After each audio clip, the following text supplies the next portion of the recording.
to give a history on these images, I remember watching a movie. It was called Farewell, Uncle Tom.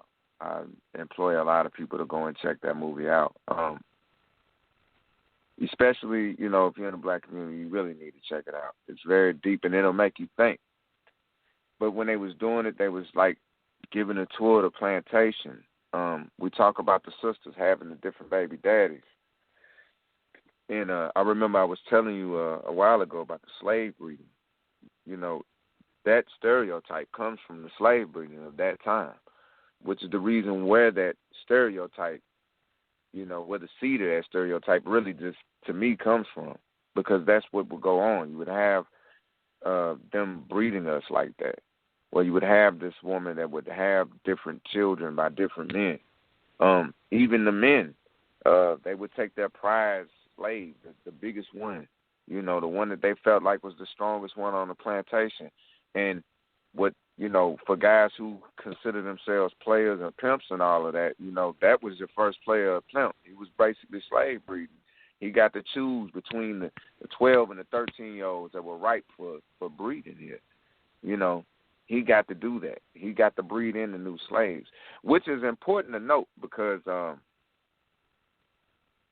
we talk about, to go in further about the image of, effeminizing the black males. I want to touch on something that's important to me while it's on my mind, and I don't want to go too far off subject, but it's staying on subject. I remember learning about, the rebellions that happened. And there's a lot of people who's probably seen it. I think there was the one that happened in Haiti. There was some in South America, Jamaica, and places like that. And it's important to note this because they don't tell you this one thing about this. Those rebellions happened mainly because there were more male slaves than there were female slaves.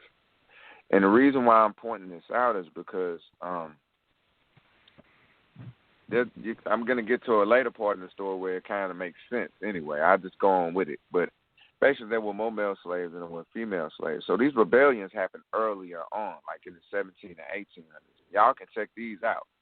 You can look up the rebellions that happened in Haiti. Well, what happened in America was when it got wind over here, they started to bring more female slaves here. You can check this out in history. This is U.S. history. To actually breed more slaves, because this was the only way they were going to indoctrinate the second generation of slaves, the children of the first generation of slaves that came here. It was easier to indoctrinate them. All right? About slave breeding, and I tell people, I don't want people to take offense to it because I'm up here just trying to make fun of people or look down on people for just having, multiple baby daddies. I know there's people out there like that. And I'm not looking down on them, but I talk about slave breeding because I want you to understand where this actually comes from. This comes from the plantation.